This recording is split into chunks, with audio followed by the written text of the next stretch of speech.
For a long time, the United States considered Pakistan its major ally in South Asia, but this story could be soon coming to an end. Reports quoted US officials as saying that the policy toward Islamabad could harden, the administration could step up drone surveillance and attacks on terrorist sanctuaries, and even review Pakistan's role as a non-NATO ally with the possible reduction or withholding of financial support. This is perhaps Islamabad's worst nightmare, a step towards a regional isolation which could benefit, especially in terms of military hardware, the neighboring Afghanistan. In the last 14 years, the United States has given Pakistan more than $33 billion in civil military aid, but terrorist organizations continue to enjoy safe haven in Pakistan's tribal territories, from where they are launching regular attacks on Afghanistan. نو اوس اساسي خبره ده چې په دغه موسم کې چې دا وړي موسم دی دا د یو خو د ګرمۍ موسم دی چې د دوی لپاره جګړه اسانه ده انتقالات ورته اسانه دي او د دې ترڅنګ باندې پاکستان هغه اخیرنۍ هلې ځلې کوي چې کولی شي کوم موافقت لاسته راوړي نو ځکه هم موسم د جګړې دی. But it is not only the Taliban.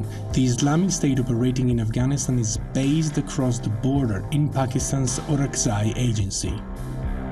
کله چې داعش مشکل په افغانستان کې پیدا شو داعش په لومړي سر کې په هلمند کې کوښښ کوي چې هلمند ونیسي د هلمند نه به نور فعالیت وکړي هلمند په هلمند کې طالبان د داعش کاملا مات شو اوس یې نوم هم نشته ځکه دوی هلمند انتخاب کړی چې پاکستان سره سرحد او زر به اکمالات وکړي. Islamic State fighters are mostly former Taliban unhappy with the traditional leadership, but many of them also come from Uzbekistan. Pakistan has denied all accusation it is providing sanctuary and support for the Taliban. Rather, it claims to be a victim of terrorism. Since 2003, the Taliban has killed 22,000 civilians and nearly 7,000 Pakistani security forces. But Pakistan's complicity, it is also too obvious to be denied. After the recent blast in downtown Kabul, Afghanistan's President Ashraf Ghani expressed his sorrow and anger. He also said Pakistan had a hand in the attack and then appealed to Islamabad. We want peace with Pakistan. We want to be able to ما می‌خوایم که سر پاکستان اعتماد کرده بتوانیم و ما می‌خوایم که فرصت برای یک رابطه همکارانه باشد که باعث رشد هر دو کشورها و کاهش فقر در هر دو طرف شود. چالش همی هست متاسفانه که ما نمی‌تونیم بفهمیم. The answer seems to lie in the corridors of the Afghan Ministry of Defense.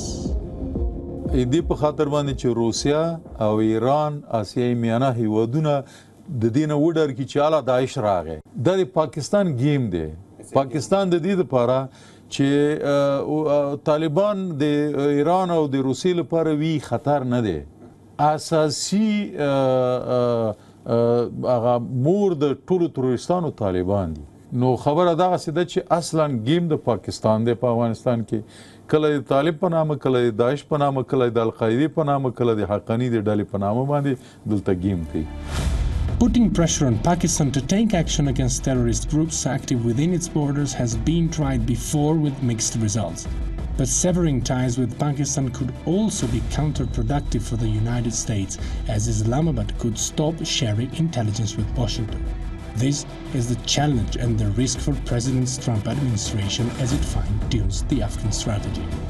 It is still not clear what precise actions the Department of State will take against Islamabad in order to convince and put pressure on the Pakistani establishment to fight and defeat the terror outfits who are still active within the country's border. What it is becoming more and more clear is that Pakistan is facing more regional and international isolation. More and more countries are considering Islamabad a factor of destabilization for the entire South Asian region and for the world.